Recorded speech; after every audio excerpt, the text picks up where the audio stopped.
नमस्कार दोस्तों, स्वागत है आपका महायोग टीवी चैनल में। दोस्तों, इस वीडियो में हम बात करने वाले हैं नवरात्रि, जो गुप्त नवरात्रि होती है। दोस्तों, इसके बारे में मैं आपको विशेष रूप से बताने वाला हूं। दोस्तों, मैं गुप्त नवरात्रि को आपको वह जानकारी दूंगा जो आपको कहीं और नहीं मिलेगी, क्योंकि दोस्तों आपको बता दे कि महायोग टीवी चैनल इस चैनल नहीं है मंत्र, बल्कि यह आप और हम सबका एक परिवार है, जिसमें हम ज्ञानवर्धक जानकारी हर एक व्यक्ति को फ्री माध्यम से पहुंचते हैं। इसलिए दोस्तों, वहां एक टीवी चैनल को जरूर सब्सक्राइब कर लें आप। और दोस्तों, आपको बता दें कि जो गुप्त नवरात्रि होती है, इसके कुछ ऐसे चमत्कारिक उपाय होते हैं जिनसे दोस्तों आप अपनी मनोकामना या भी जो आपकी इच्छा है उसे आप बड़ी ही आसानी से पूर्ण कर सकते हैं। दोस्तों, आपको बता दें कि इससे कई व्यक्तियों को अभी तक हमारी वीडियो से लाभ हुआ है। दोस्तों, मैं सौगंध खाता हूं कि आपकी मनोकामना, जो भी आपकी मनोकामना है, वह पूर्ण ना हो जाए तो मुझे बताना। पर उसके लिए दोस्तों आपको बता दें कि इस वीडियो को आपको पूरा ही देखना होगा, तभी मैं आपको पर सारे उपाय बता पाऊंगा जिनसे आपको लाभ ही लाभ हो जाने वाला है। दोस्तों, ऐसी जानकारी आपको किसी और यूट्यूब चैनल पर नहीं मिलेगी। चलिए जान लेते हैं। ओम जयंती मंगला काली भद्रकाली कपालिनी दुर्गा क्षमा शिवा धात्री स्वाहा स्वदा नमोस्तुते। जय माता रानी। दोस्तों, दुर्गा की कृपा सदैव आप और आपके समस्त परिवार पर बनी रहे। दोस्तों, आज की वीडियो में माघ मास में आने वाली गुप्त नवरात्रि के बारे में। गुप्त नवरात्रि, जैसा कि नाम से ही पता चलता है, इस नवरात्रि में गुप्त रूप से मां दुर्गा की आराधना की जाती है, साधना की जाती है और मां को प्रसन्न किया जाता है। कहा जाता है कि गुप्त नवरात्रि में अगर थोड़ी सी भी पूजा की जाए तो उसका फल कई गुना होकर प्राप्त होता है, और गुप्त नवरात्रि की साधना से किसी भी प्रकार की कामना पूर्ण हो जाती है। इसलिए गुप्त नवरात्रि जो होती है, विशेषकर जो साधक होते हैं, जो तांत्रिक होते हैं, ये जो बड़ी बड़ी सिद्धियां प्राप्त करना चाहते हैं, आर्षि मुनि साधु संत या सन्यासी या फिर जो बड़ी बड़ी तांत्रिक होते हैं, उनके लिए यह समय नवरात्रि का बहुत महत्वपूर्ण होता है। देवी भागवत में वर्णन आता है 4 नवरात्रि का 2 नवरात्रि। आप सभी जानते हैं प्रकट नवरात्रि, जिसमें से एक आती है अश्विन मास में शादी नवरात्रि और दूसरी होती है चैत्र मास में। तो ये दोनों नवरात्रि प्रकट होती है, सभी लोग बनाते हैं इसे और बहुत धूमधाम से बनाई जाती है। ये नवरात्रि माता की पूजा आराधना, चौकी लगाई जाती है, जागरण किए जाते हैं, जगमाता के पंडाल लगते हैं जहां पर मां दुर्गा की आराधना की जाती है, बड़ी बड़ी मूर्तियां की स्थापना होती है। तो दोनों नवरात्रि प्रकट होती है, अश्विन मास की और चैत्र मास की। लेकिन गुप्त नवरात्रि, इसके बारे में बहुत कम लोग जानते हैं। अब वर्ष भर में 2 नवरात्रि गुप्त होती है, एक माघ मास की और एक आषाढ़ मास की। यह दोनों नवरात्रि मां दुर्गा की पूजा आराधना के लिए और उनके साथ ही 10 महाविद्याओं की आराधना के लिए जानी जाती है। शक्ति की आराधना का सर्वश्रेष्ठ समय होता है। गुप्त नवरात्रि का समय तो माघ मास की शुक्ल पक्ष की प्रतिपदा तिथि से प्रारंभ होकर और माघ मास की शुक्ल पक्ष की 9वीं तिथि तक गुप्त नवरात्रि मनाई जाती है। तो नवरात्रि के दिन वही होते हैं, शुक्ल पक्ष की प्रतिपदा से नवरात्रि मनाई जाती है। जैसा कि आप सभी जानते हैं, अब 2024 में माघ मास के गुप्त नवरात्रि कब से प्रारंभ हो रही है, कब समाप्त हो रही है, किस प्रकार से आपको पूजा आराधना करनी चाहिए, कलश की स्थापना करने का शुभ मुहूर्त क्या होगा, और इस गुप्त नवरात्रि में आप कौन सी पूजा कर सकते हैं, किन देवी देवताओं की आराधना कर सकते हैं, क्या कलश की स्थापना करना आवश्यक है। दोस्तों, अभी तक आपने महायोग टीवी चैनल को सब्सक्राइब ना किया हो तो जरूर कर ले, या फिर बिना कलश की स्थापना किए भी पूजा कर सकते हैं। इसके अलावा अभी बहुत सारे आपके प्रश्न आते हैं कि हम क्या जवारे बोल सकते हैं, अखंड दीपक जला सकते हैं, या अगर पीरियड्स में है तो किस प्रकार से आपको गुप्त नवरात्रि में मां की पूजा आराधना करनी चाहिए। सारी जानकारी आपको आज की वीडियो में मिलने वाली है। तो वीडियो बहुत महत्वपूर्ण है, पूरा जरूर देख लीजिए। अच्छी लगे वीडियो तो लाइक जरूर कीजिएगा, क्योंकि आपके लाइक्स, आपके कमेंट्स मेरे लिए बहुत महत्वपूर्ण हैं। ये एकमात्र जरिया है जैसे मुझे पता चलता है कि आपको ये वीडियो अच्छी लगती है और आपके लिए वीडियो उपयोगी है। तो अगर वीडियो अच्छी लगे तो लाइक तो जरूर ही किया कीजिए। अब बात करते हैं सबसे पहले कि गुप्त नवरात्रि में आप किस प्रकार से पूजा आराधना कर सकते हैं, और क्या आम साधारण जन भी इस नवरात्रि में पूजा आराधना कर सकते हैं, क्योंकि बहुत से लोगों के मन में यह विचार रहता है कि गुप्त नवरात्रि तांत्रिकों के लिए, अघोरियों के लिए महत्वपूर्ण होती है या फिर गुप्त सिद्धियां के लिए महत्वपूर्ण होती है। और कई लोगों को तो ऐसा लगता है कि यह समय तंत्र मंत्र का होता है, तो ज्यादातर टोने टोटके इत्यादि इस समय में किए जाते हैं। इसलिए कई लोगों के मन में गुप्त नवरात्रि को लेकर भयभीत होता है कि किस प्रकार से हम ये नवरात्रि कर सकते हैं, कोई नुकसान तो नहीं है। तो आज की वीडियो कंप्लीटली आप पूरा देखिएगा, आपको समझ में आ जाएगा किस प्रकार से आप पूजा आराधना कर सकते हैं। देखिए, जिस प्रकार से हम साधारण नवरात्रि में, जैसे कि प्रकट नवरात्रि में अश्विन या चैत्र मास में मां दुर्गा की आराधना करते हैं, बिल्कुल उसी प्रकार से गुप्त नवरात्रि में भी मां दुर्गा की पूजा आराधना की जाती है। अब इसमें विशेष्य होता है कि आपकी जो मनोकामना है उसे मनोकामना के अनुसार आप मित्रों का जाप करते हैं। जैसे कि हम प्रत नवरात्रि में जो पूजा आराधना करते हैं, सबको पता होता है कि नवरात्रि है। गुप्त नवरात्रि में जो पूजा की जाती है, जैसे कि नाम से आप समझ सकते हैं, गुप्त रखी जाती है। आप जो भी पूजा करते हैं, जिस भी मनोकामना से करते हैं और जो भी आराधना आप कर रहे हैं, मतलब जिस भी मंत्र का आप जाप करते हैं, वह आप किसी को बताते नहीं हैं। बिल्कुल गुप्त रूप से मां दुर्गा से प्रार्थना करके आप अपने मंत्र का प्रारंभ करते हैं। अपनी मनोकामना सिर्फ माता से कहते हैं, दूसरों को नहीं बताते हैं।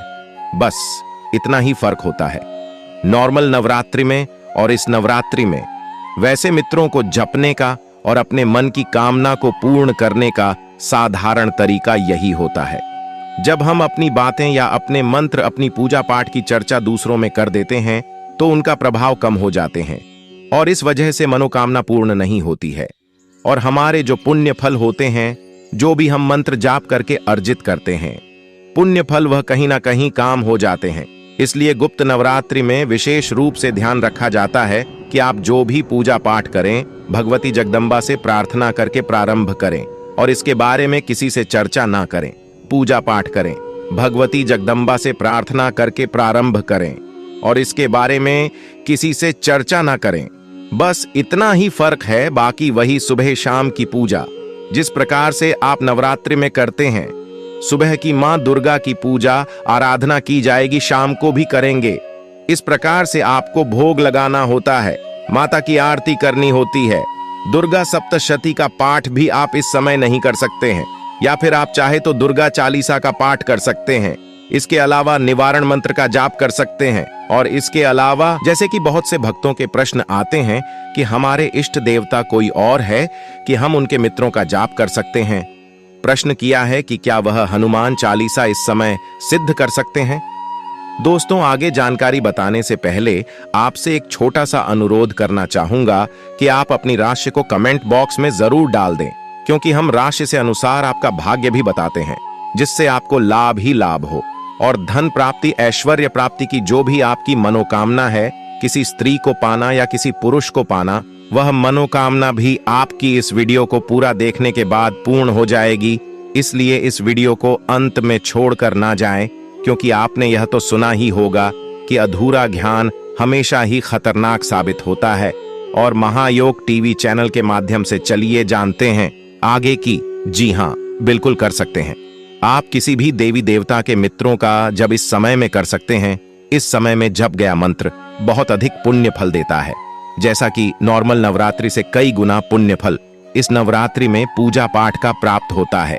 इसलिए इस नवरात्रि में अगर आप कोई भी मंत्र जाप करते हैं, किसी भी मंत्र को सिद्ध करने के लिए जाप करते हैं, या आपकी कोई भी मनोकामना है, जैसे कि धन प्राप्ति की कामना हो, तो लक्ष्मी मंत्र का जवाब कर सकते हैं। अगर आपकी संतान प्राप्ति की कामना है तो आप चाहे तो संतान गोपाल मंत्र का जाप कर सकते हैं। इसके अलावा जैसे कि मनचाही विवाह की कामना है तो कात्यायनी मंत्र का जाप करेंगे। जो भी मंत्र जब आप करते हैं, अगर इस नवरात्रि में करते हैं तो उसका फल बहुत अधिक प्राप्त होता है। इसलिए इस नवरात्रि में आप गुप्त साधना कीजिए, मां दुर्गा की पूजा आराधना करके अधिक से अधिक मित्रों का जाप कीजिए। तो किसी भी देवी देवता के मित्रों का जब इस समय में किया जा सकता है, जिसमें भी आपकी आस्था हो, तो नवरात्रि के पहले दिन आपको सुबह जल्दी उठना है। उत्कर्ष स्नान इत्यादि से निवृत्त होकर और मां दुर्गा की स्थापना कीजिए। अपने घर में चौकी लगाकर भी पूजा कर सकते हैं। आप चाहे तो, या फिर आपके घर में मां दुर्गा आपकी मंदिर में विराजित है तो वहीं पर पूजा कर सकते हैं। तो चौकी लगाना या ना लगाना ये पूरी तरह से आपकी अपनी इच्छा पर निर्भर करता है। इसके अलावा आप चाहे तो करें की स्थापना कर सकते हैं। अगर आप कलश की स्थापना नहीं करना चाहते, जैसे कि कई लोगों की समस्या ये होती है कि उनके घर का जो मंदिर होता है उसमें कई लोगों का आना जाना भी होता है, तो वह नहीं रख पाते हैं गुप्त अपनी बातों को, इसलिए कलश की स्थापना नहीं करना चाहते हैं, तो बिल्कुल बिना कलश की स्थापना की अभी आप पूजा आराधना कर सकते हैं। तो नवरात्रि के पहले दिन आप जब सुबह मां की पूजा आराधना करेंगे, इस समय संकल्प ले लेंगे कि आप किस मनोकामना से कौन से मंत्र का जाप करना चाहते हैं, या फिर निष्काम भाव से आप किसी मंत्र का जाप करना चाहते हैं, सिद्ध करने के लिए जप करना चाहते हैं, या कोई विशेष कामना है जिसके लिए आप मंत्र जाप करना चाहते हैं। तो अपनी मनोकामना माता के सामने बोलते हुए आपको संकल्प लेना है कि इस मंत्र का इतनी संख्या में आप जप करेंगे। पूरी नवरात्रि में निर्वेद में रूप से माता आपके मित्रों को सिद्ध करने में, जप करने में मदद करें।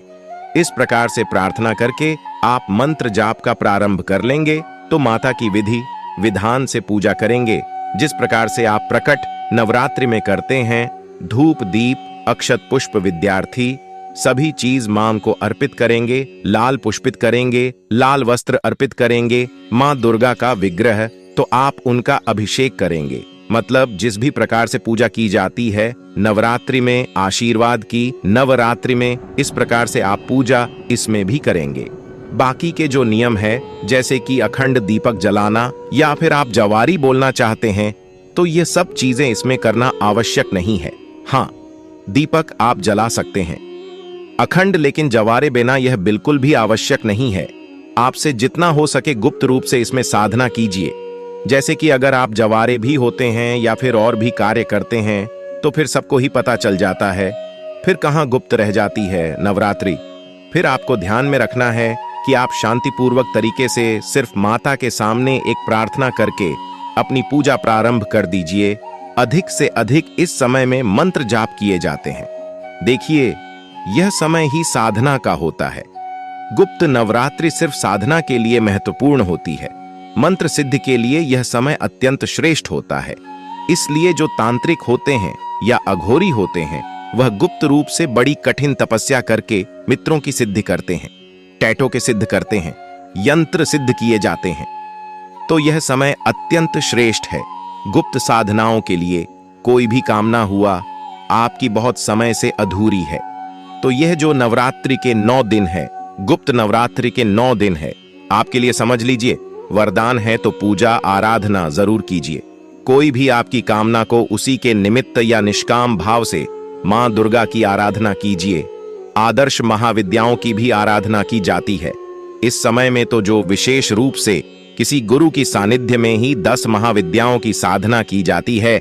बाकी जो साधारण जन है, जो आम गृहस्थ जान होते हैं, वह मां दुर्गा के वही 9 रूप, प्रथम शैलपुत्रिका, द्वितीय ब्रह्मचारिणी, तृतीयम चंद्र घंटे की कुश्ती, चतुर्थ काम पंचम स्कंधमाति सिस्टम का अध्याय, नीतिमाम दुर्गा के, इन्हीं की आराधना को गुप्त नवरात्रि में भी करनी चाहिए। हम जैसे बहुत से भक्तों के प्रश्न आते हैं कि क्या इस नवरात्रि में व्रत करना आवश्यक है। देखिए, आप चाहे तो व्रत कर सकते हैं, व्रत करना आवश्यक नहीं है। आप सिर्फ पूजा कर लीजिए, इतने से भी आपको लाभ हो जाएगा। लेकिन अगर आप व्रत नहीं करते हैं तो आपको ध्यान ही रखना है कि इतने से भी आपको लाभ हो जाएगा। लेकिन अगर आप व्रत नहीं करते हैं तो आपको ध्यान ये रखना है कि इस समय में आपको बिल्कुल सात्विक भोजन लेना है। लहसुन प्याज आपको नहीं खाना है, बिल्कुल शुद्ध और सात्विक भोजन लीजिए। फिर मां दुर्गा की आराधना कर सकते हैं। अगर जैसे कई भक्तों के प्रश्न आते हैं कि हमारे घर में बाकी के लोग लहसुन प्याज खाते हैं, तो फिर हम क्या करें। तो देखिए, बाकी के लोग लहसुन प्याज खा रहे हैं, इससे कोई समस्या नहीं है, आप मत खाइए। अगर आपको पूजा आराधना करनी है, आपके साथ ही रहना है, तो आप नहीं खाई, बाकी सब खा रहे हैं। अगर आप नहीं रोक पा रहे हैं किसी को तो भी परेशान होने की आवश्यकता नहीं है। और जैसे कि कई भक्तों के प्रश्न आते हैं कि इस नवरात्रि में मन को भूख क्या पित्त करना चाहिए। देखिए, भोग में आत्मा को कोई भी वस्तु अर्पित कर सकते हैं। फल मिठाई जो भी आपके पास उपलब्ध हो, विशेष रूप से जो नवरात्रि होती है, मतलब कोई भी नवरात्रि हो, माँ दुर्गा को पान के पत्ते पर लौंग बताशा रखकर अर्पित करना जरूरी माना जाता है। तो सुबह और शाम दोनों समय एक पान का पत्ता ले लीजिए और पान के पत्ते पर आप एक बताशा रखेंगे। उसे बताशा के ऊपर 2 लौंग आपको रखना है और यह माता को भोग स्वरूप करना है। दोस्तों, महायोग टीवी चैनल कभी आपको गलत जानकारी नहीं देगा।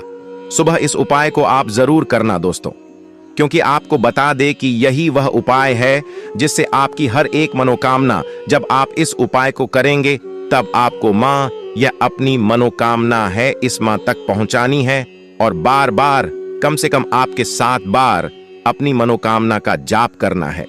दोस्तों, ऐसा आपको जरूर करना है और इसी उपाय से आपकी जीवन बदल जाएगा।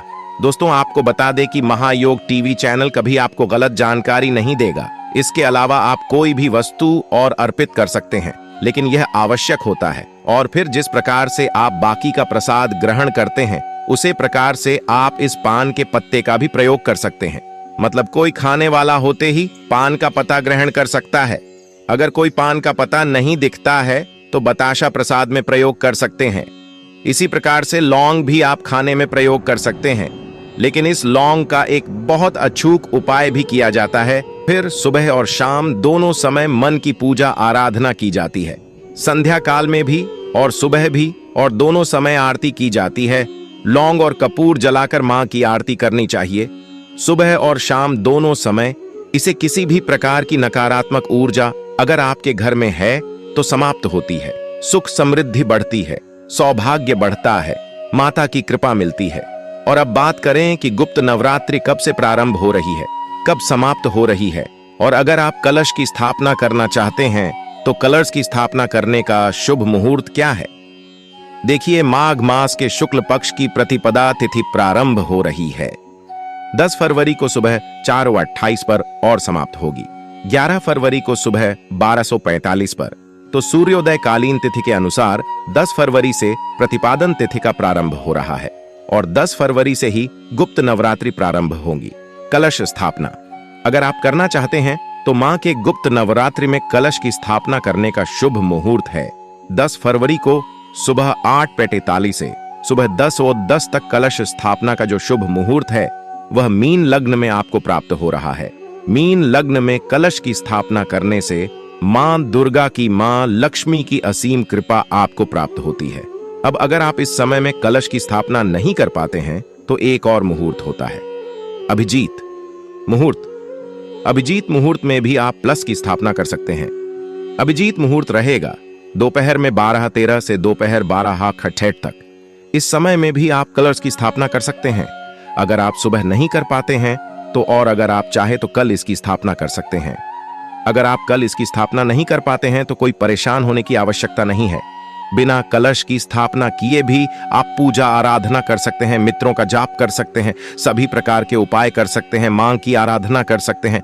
कहा जाता है, मतलब देवी भागवत में वर्णित है कि गुप्त नवरात्रि में की गई साधना से जन्म कुंडली के समस्त देश का निवारण हो जाता है और अर्थ, धर्म, काम और मोक्ष चारों पदार्थ की प्राप्ति गुप्त नवरात्रि में मां भगवती की आराधना से प्राप्त हो जाती है। अब गुप्त नवरात्रि में मां दुर्गा के 9 स्वरूपों के बारे में अपने जाना 10 महाविद्यालय क्या होती है। देखिए, पहले महाविद्या है मां काली, दूसरी मां तारा, तीसरी महाविद्या है मां त्रिपुर और चौथी महाविद्या है मां भुवनेश्वरी। 5वीं मार्च के छठी मातापुर, भैरवी 7वीं, मधुमती 8वीं, मां बगलामुखी 9वीं, मां तंगी और 10वीं महाविद्या है मां कमला देवी। तो इनकी आराधना करने से सभी प्रकार की कामनाएं पूर्ण हो जाती हैं। लेकिन 10 महाविद्याओं की आराधना करने के लिए सड़क को किसी गुरु के सानिध्य में ही करना चाहिए। मतलब बिना गुरु के 10 महाविद्याओं की साधना नहीं करनी चाहिए। बाकी पूजा आराधना बिल्कुल आप कर सकते हैं। सटीक तरीके से आप बिल्कुल पूजा आराधना कर सकते हैं, उनके मित्रों का भी जाप कर सकते हैं।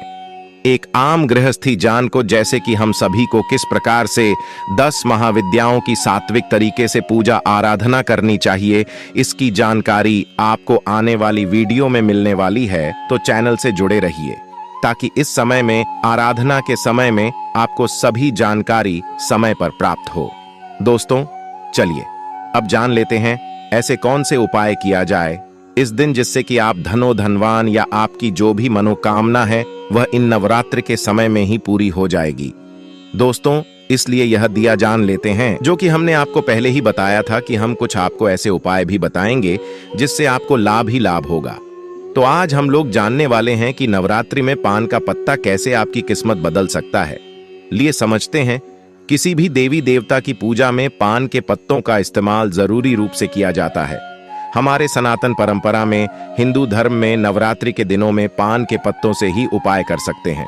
नवरात्रि के पहले 5 दिन पान के पत्ते पर चंदन से माता का बीज मंत्र लिख करके उनके चरणों में आप समर्पित करें। माता दुर्गा का जो बीज मंत्र है।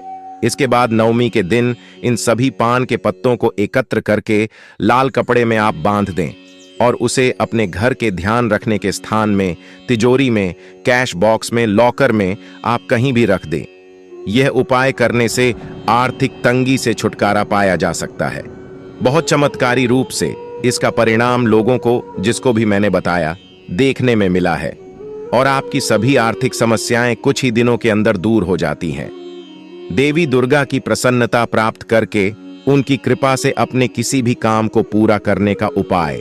गुप्त नवरात्रि के 9 दिनों तक प्रतिदिन पूजा के दौरान पान के पत्ते पर गुलाब के पंखुड़ियां रखकर के माता दुर्गा को आप समर्पित करें।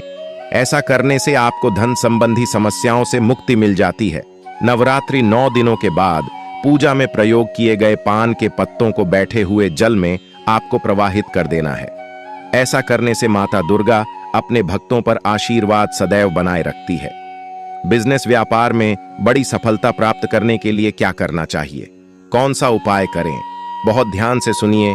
यदि लाख प्रयास के बाद भी आपके व्यापार में मनचाही सफलता नहीं मिल पा रही है तो इसके लिए आप नवरात्रि में जो उपाय में बताओ वह आप कर सकते हैं।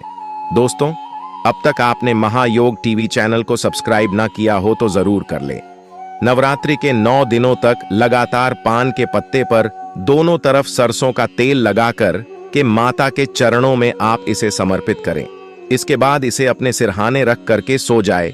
इससे व्यापार में लाभ के योग बनने लग जाते हैं और जब यह पट्टा कुछ दिनों में मुरझा जाए तो उसको आपको जल प्रवाहित कर देना चाहिए। तो नवरात्र के 9 दिनों तक आपको यह उपाय रोज नियम से लगातार करना होता है। गृह क्लेश से मुक्ति का भी एक बहुत छोटा सा उपाय है। बहुत ध्यान से सुनिए। यदि आपके घर में लड़ाई झगड़ा लगातार होते रहते हैं, परिवार में तनाव निरंतर बना रहता है, तो इसके लिए पान के पत्तों का जो टोटका मैं बता रहा हूं यह बहुत काम करता है। इसके लिए पान के पत्ते पर केसर रख करके माता दुर्गा को आप समर्पित करें। इस उपाय यह बहुत काम करता है। इसके लिए पान के पत्ते पर केसर रख करके माता दुर्गा को आप समर्पित करें।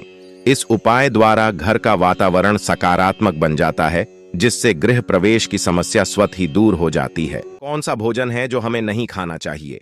एक तरह से कहा जाए कि ऐसा कौन सा 3 प्रकार का भोजन होता है जो हमें भूल कर भी नहीं करना चाहिए। इसके बारे में दोस्तों मैं आपको संपूर्ण जानकारी बताऊंगा। पर दोस्तों, जानकारी बताने से पहले यह भी कहना चाहूंगा कि आप इस वीडियो को लाइक जरूर कर दें और इस चैनल को भी जरूर सब्सक्राइब करें, क्योंकि इतनी ज्ञानवर्धक जानकारी आपको कहीं नहीं मिलेगी। दोस्तों, इन 3 प्रकार के भोजन से मनुष्य की आयु कम होती है। इस प्रसंग में एक प्राचीन कथा है। इस कथा के माध्यम से हम आपको बताते हैं कि मनुष्य को किस प्रकार का भोजन करना चाहिए, भोजन करने का सही तरीका और सही दिशा कौन सी है, भोजन कब करना चाहिए तथा भोजन शुरू करने से पहले क्या बोलना चाहिए। दोस्तों, एक बार की बात है, देवर्षि नारद भगवान श्री कृष्ण से मिलने के लिए द्वारिका नगरी में पधारते हैं। तब भगवान श्री कृष्ण देवर्षि नारद को देखकर उनका स्वागत करते हुए कहते हैं, आइए देवर्षि, द्वारिका में आपका स्वागत है। आज किस प्रयोजन से आप द्वारिका में पधारे हैं? अवश्य ही कोई महत्वपूर्ण समाचार लेकर आए होंगे। तब देवर्षि कहते हैं, हे प्रभु, आप सब कुछ जानते हुए भी पूछ रहे हैं। मैं आज आपके पास मेरी एक्स शंका का निवारण करने के लिए ही आया हूं। कृपया आप अपने इस भक्त की द्विधा को दूर कीजिए। तब श्री कृष्ण मुस्कुराते हुए कहते हैं, हे देवर्षि, मैं अवश्य जानता हूं कि आप किस कारण से दुखी हैं और आपके मन की द्विधा को भी मैं अवश्य जानता हूं। इसीलिए आपके मन में जो भी शंका है अथवा प्रश्न है, आप निसंकोच होकर पूछिए। मैं आपकी शंका का निवारण अवश्य करूंगा। देवर्षि नारद कहते हैं, हे प्रभु, मेरे मन में आज यह जानने की इच्छा है कि मनुष्य को किस प्रकार का भोजन करना चाहिए। किस प्रकार का भोजन मनुष्य की आयु बढ़ाने वाला होता है और किस प्रकार का भोजन आयु को कम करने वाला होता है। हे प्रभु, मनुष्य को भोजन किस दिशा में मुख करके करना चाहिए, भोजन करने से पूर्व कौन सा मंत्र बोलना चाहिए, कृपा करके आप मुझे इन सभी प्रश्नों के उत्तर दीजिए। तब श्री कृष्ण कहते हैं, हे देवर्षि, आज आपने समस्त मनुष्य जाति के कल्याण के लिए बहुत ही महत्वपूर्ण प्रश्न किया है। यह बात सत्य है कि मनुष्य जिस प्रकार का भोजन करता है उसी के अनुसार उसका स्वभाव, भाग्य और उसका अगला जन्म निर्धारित होता है। हे देवर्षि, इस विषय में एक प्राचीन इतिहास है जो मैं आपको सुनाता हूं। त्रेता युग में यह कथा महर्षि अगस्त्य ने भगवान श्री राम को सुनाई थी, इसीलिए इस कथा का महत्व बहुत अधिक है। इस प्राचीन कथा के माध्यम से आपको आपके सभी प्रश्नों के उत्तर मिल जाएंगे। इसीलिए आप इस कथा को ध्यान से पूरा अवश्य सुने और इसका प्रचार करें। जो भी इस कथा का श्रवण करता है उसके समस्त पापों का नाश होता है और उसे सैकड़ों वर्षों तक दान करने का पुण्य मिलता है। देवर्षि कहते हैं, हे प्रभु, मैं इस कथा को अवश्य सुनना चाहता हूं। इस कथा को मैं ध्यानपूर्वक सुनूंगा और इसका प्रचार पृथ्वीलोक पर करूंगा। श्री कृष्ण कहते हैं, प्राचीन काल की बात है। उस समय एक बहुत बड़ा जंगल था। उस जंगल का आकार 100 योजन था, लेकिन उस जंगल में कोई भी पशु और पक्षी नहीं रहते थे। केवल वृक्ष और पेड़ पौधे ही थे। कोई भी पशु उस जंगल की तरफ नहीं जाता था, लेकिन उस जंगल के मध्य भाग में एक 4 कोस लंबी झील थी और केवल उसी झील में हंस, बदक तथा अन्य पशु पक्षी रहा करते थे। एक बार अगस्त्य मुनि उस झील के पास से गुजर रहे थे तो उन्हें एक बहुत ही अजीब चीज दिखाई दी। उस झील के पास एक बहुत बड़ा आश्रम था जो बहुत पुराना हो गया था, लेकिन फिर भी अत्यंत सुंदर और पवित्र दिखाई पड़ रहा था। उस आश्रम में कोई भी साधु तथा तपस्वी नहीं रहता था। वह आश्रम पूरी तरह से खाली था। अगस्त्य मुनि एक रात के लिए उस आश्रम में ठहर गए और सुबह उठकर वे उस झील के पास चले गए तो उन्हें रास्ते में एक मुर्दा अर्थात लाश पड़ी हुई दिखाई पड़ी, जो शरीर से अत्यंत बलवान और हृष्टपुष्ट था, जिसे देखकर मालूम होता था कि वह किसी तरुण पुरुष की लाश है।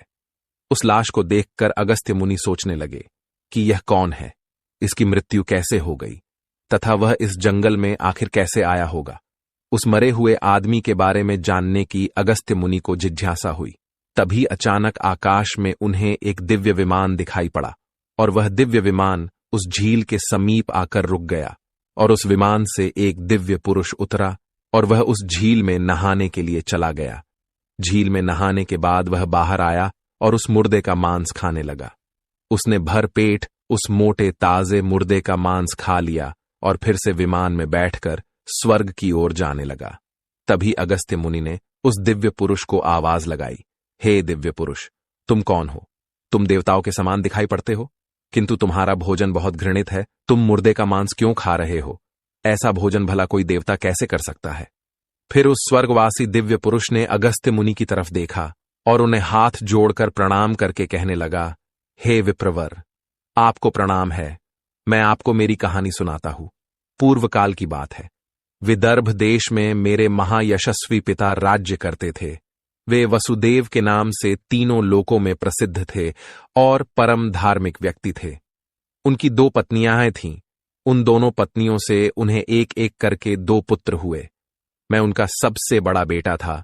लोग मुझे श्वेत के नाम से जानते थे और मेरे छोटे भाई का नाम सूरत था। पिताजी की मृत्यु के बाद मुझे विदर्भ देश का राजा बना दिया गया और मैं वहां सावधानी के साथ राज्य चलाने लगा। राज्य करते हुए मुझे कई हजार साल बीत गए। फिर एक दिन मुझे वैराग्य हुआ और मैंने राजपाट का त्याग करने का निर्णय लिया और मृत्यु पर्यंत तपस्या करने का निश्चय करके मैं जंगल में रहने के लिए चला गया। अपने राज्य को मैंने अपने छोटे भाई सूरत को सौंप दिया और उसे राजा बना दिया। फिर इस झील के पास आकर मैंने कठोर तपस्या करना आरंभ किया। 80,000 वर्षों तक मैंने इस जंगल में तपस्या की और उसी के प्रभाव से मुझे ब्रह्मलोक की प्राप्ति हुई। लेकिन ब्रह्मलोक पहुंचने के बाद भी मुझे भूख और प्यास अधिक सताने लगी। मेरे सभी इंद्रिय तिलमिला उठे। फिर मैंने ब्रह्मलोक के सर्वश्रेष्ठ देवता ब्रह्मा जी से पूछा, हे भगवान, मैंने तो सुना है कि ब्रह्मलोक में किसी भी प्राणी को भूख और प्यास नहीं लगती है। फिर मुझे भूख और प्यास क्यों लग रही है? ये मेरा पीछा क्यों नहीं छोड़ रही है? कृपया आप मुझे बताइए कि मैं किस चीज का सेवन करूं। फिर ब्रह्मदेव ने कहा, हे राजन, पृथ्वी पर दान धर्म करने पर ही व्यक्ति इस लोक में भूख प्यास से मुक्त हो जाता है। लेकिन तुमने अपने जीवन काल में कभी दान नहीं किया, किसी भिखमंगे को भीख तक नहीं दी। तुमने राजमहल में रहकर भी द्वार पर आए अतिथियों को भोजन नहीं दिया। तुमने सदैव ही उच्चिष्ट भोजन किया है, बिना स्नान किए ही तुम भोजन किया करते थे। भोजन शुरू करने से पहले तुमने ईश्वर का धन्यवाद नहीं किया। स्वादिष्ट भोजन को दूसरों को दिए बिना ही तुमने उसे ग्रहण कर लिए। इसी कारण से तुम्हें यह पाप लगा है। इसीलिए तुम्हें ब्रह्मलोक में भी भूख और प्यास का कष्ट उठाना पड़ रहा है। जीवित रहते हुए तुमने अनेक प्रकार के आहारों का अकेले ही सेवन किया है। अनेक प्रकार के पकवान तुमने अकेले ही खाए हैं, दूसरों को नहीं दिए हैं, जिससे तुम्हारा शरीर तो बलवान बन गया, किंतु तुम्हारा पुण्य क्षीण हो गया। अब तुम्हारे लिए एक ही उपाय है। उस झील के पास तुम्हारा शरीर पड़ा हुआ है, तुम उसी का मांस खाकर अपनी भूख मिटाओ। ब्रह्मा जी द्वारा इस प्रकार से कहने पर राजा ने कहा, हे प्रभु, अपने शरीर का भक्षण कर लेने के पश्चात मेरा क्या होगा? उसके बाद मैं क्या खाऊंगा? मेरे खाने के लिए कुछ भी शेष नहीं रहेगा। कृपया कुछ ऐसा भोजन बताए जिसका भक्षण कर लेने पर भूख मिट जाए और जो कभी खत्म ना हो। तब ब्रह्मदेव कहते हैं, हे राजन, तुम्हारा शरीर ही मैंने अक्षय बना दिया है। उसे तुम रोज खाओगे, फिर भी यह समाप्त नहीं होगा। वह दूसरे दिन फिर से ताजा हो जाएगा। इस मृत शरीर के अंग फिर से उग आएंगे और उन्हें तुम फिर खा सकोगे। और जब तुम अपने शरीर का मांस खाते हुए 100 वर्ष बीत जाएंगे, उसके बाद तुम्हारे इसी जंगल में एक दिन महर्षि अगस्त्य पधारेंगे और उन्हीं के द्वारा तुम इस पाप से मुक्ति पा सकोगे। इस प्रकार से राजा ने सारी हकीकत महर्षि अगस्त्य को बता दी और कहने लगे, हे विप्रवर, मेरा शरीर कभी नष्ट नहीं होता है और मैं रोज आकर अपने शरीर का मांस खाता हूं। न जाने कब मुनि अगस्त्य यहां पर पधारेंगे और मुझे इस कष्ट से मुक्ति दिलाएंगे। ऐसा सोचते हुए मुझे 100 वर्ष बीत चुके हैं और मैं आज भी उनकी राह देख रहा हूं।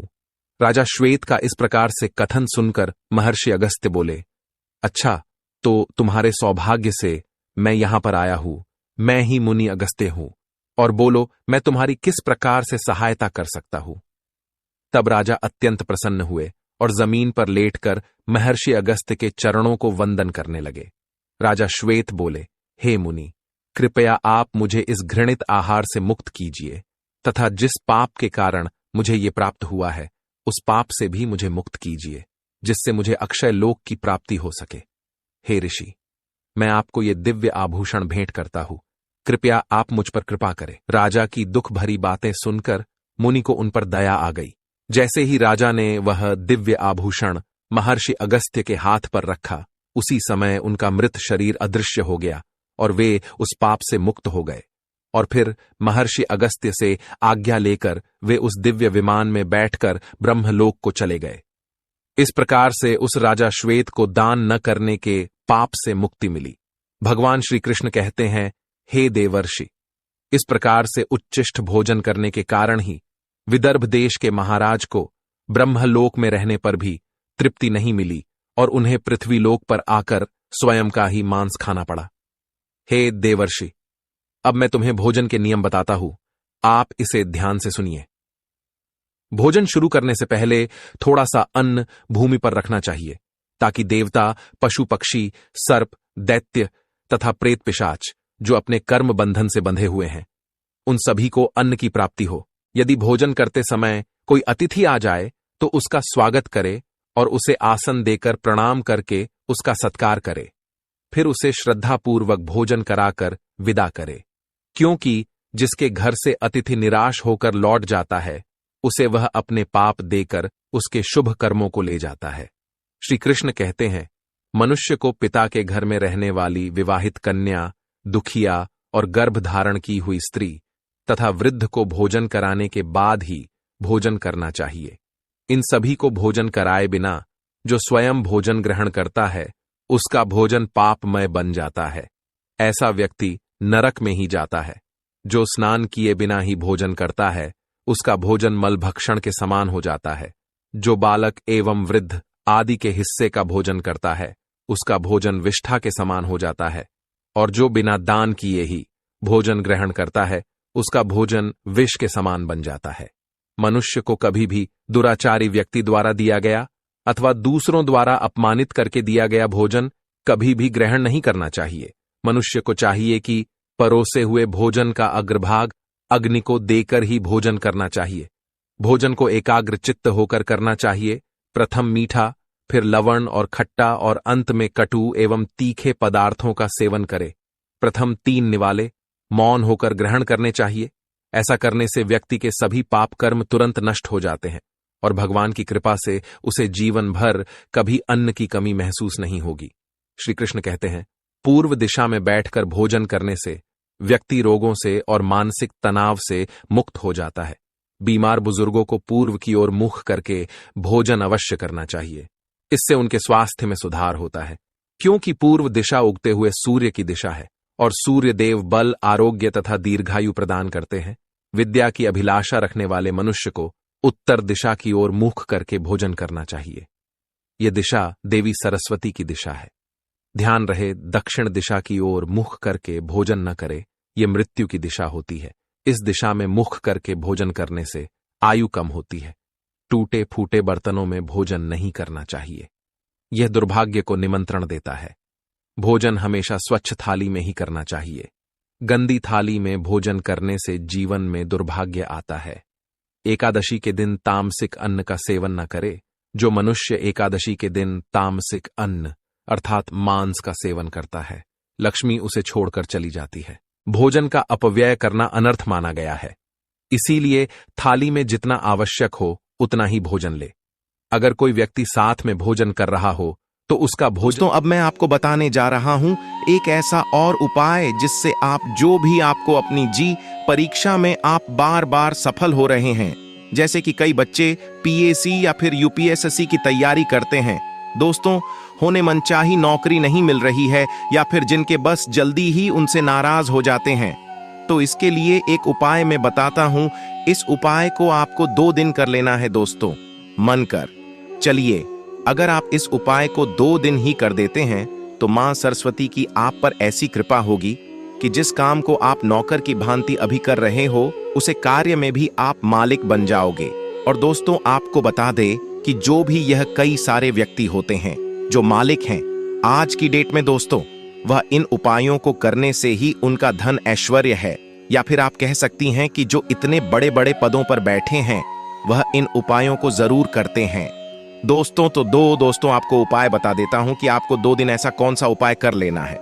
दोस्तों, आपको क्या करना है कि आपके पास में कहीं मंदिर हो, वहां पर सरस्वती माता की प्रतिमा रखी हो, तो दोस्तों आपको क्या कहना है, आपको बाजार से एक बिना ले लेना है। दोस्तों, आपको यह तो झांती होगा कि मां सरस्वती को दुनिया बिना अत्यधिक अच्छी एवं प्यारी लगती है दोस्तों, इसलिए आप उनका लगातार 2 दिन एक खिलौने वाली बिना आती है, उसे 2 दिन तक आपको मां सरस्वती को अर्पण करना है दोस्तों। मां के चलिए, अगर आप यह उपाय कर लेते हो तो आपको तीसरे दिन से ही जिस तरह से भगवान बुद्ध को ज्ञान की प्राप्ति हुई थी इस तरह से आपको भी ज्ञान की प्राप्ति होगी। दोस्तों, यह उपाय हम तो बात ही रहे हैं, बल्कि जो तांत्रिक होते हैं, जो वशीकरण वाली क्रियाएं करते हैं, अगर उन्हें ज्ञान की प्राप्ति भी ऐसे ही होती है और इतनी सारी ज्ञान, जादू टोना जो भी वह करते हैं वह इसी के माध्यम से करते हैं। दोस्तों, अगर आप किसी परीक्षा में बार बार फेल हो रही हो तो दोस्तों अब मैं आपको उसका उपाय भी आपको बता देता हूं। तो दोस्तों, आपको क्या करना है कि आप पढ़ते तो बहुत हो पर आप परीक्षा में पास नहीं हो पा रहे हो, तो दोस्तों आप ऐसा कीजिए कि अभी तक जितने भी बालक या पुत्री जो भी उसे परीक्षा में पास हुआ है, आप उनसे मिलिए और उनसे जानिए कि आप किस तरह से या कौन सा उपाय आपने किया है। दोस्तों, इसके लिए आपको एक उपाय भी बता देता हूं कि आपने कन्हर तो देखा ही होगा।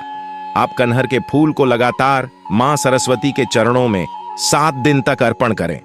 दोस्तों, ऐसा माना जाता है कि अगर आप यह उपाय करते हो तो मन कर चलिए, जिसने भी आज तक अपने जीवन में कभी ना कभी यह उपाय कर लिया तो मां के चलिए दोस्तों, उसके तारे निराली हो सकती है। दोस्तों, आपको बता दे कि ज्ञान के बिना जीवन अधूरा है। दोस्तों, इसलिए आपसे कहना चाहूंगा कि जो मैंने ये 7 कनहर के फूलों वाला जो उपाय बताया है दोस्तों, अगर आप यह उपाय कर लेते हो, लगातार 7 दिन तक आपको यह उपाय करना है और मां सरस्वती के चरणों में इस फूल को रखते समय आपको एक मंत्र का जप भी करना है कि है मां सरस्वती, मुझे ज्ञान की ऐसी लोक शक्ति दो जिससे कि मैं एक समझदार व्यक्ति बन जाऊं या फिर मैं अपनी जीवन में जो चाहूं वह बन जाऊं। दोस्तों, इस मंत्र को आपको 108 बार जरूर जप करना है। दोस्तों, आप 7 से 8वें दिन ही देख लेना। दोस्तों, इसका फर्क आपको देखने लग जाएगा और आप जिस परीक्षा में कई सालों से प्रयास कर रही हैं, उसे परीक्षा में एक बार में ही आप सफल हो जाएंगे। दोस्तों, इस उपाय को हम कई बार पहले भी कई बार बता चुके हैं। दोस्तों, अगर यह उपाय आप कर लेते हो तो मन कर चलिए, आपकी जो भी परेशानी दिक्कत आपके जीवन में आ रही है, वह प्रत्येक समस्या परेशानी आपके जीवन से हमेशा के लिए दूर हो जाएगी। तो दोस्तों, आपसे अनुरोध करके मैं ये बात कहना चाहूंगा कि इस उपाय को आप जरूर कर लेना, तो आपको लाभ ही लाभ होगा। और दोस्तों, ये वीडियो अभी तक आपने पूरा देखा है तो इस चैनल को बखूबी ही आप सब्सक्राइब जरूर करेंगे और हर एक हिंदू भाई तक इस वीडियो को ज्यादा से ज्यादा शेयर जरूर करें। मिलते हैं ऐसे ही किसी ज्ञानवर्धक वीडियो में। दोस्तों, मैं आपसे अनुरोध करता हूं कि इस वीडियो को हर एक हिंदू भाई तक जरूर शेयर करें और जिससे हर किसी को लाभ की प्राप्ति हो। दोस्तों, इसलिए इस वीडियो को ज्यादा से ज्यादा शेयर करें और अपने हर एक हिंदू भाई तक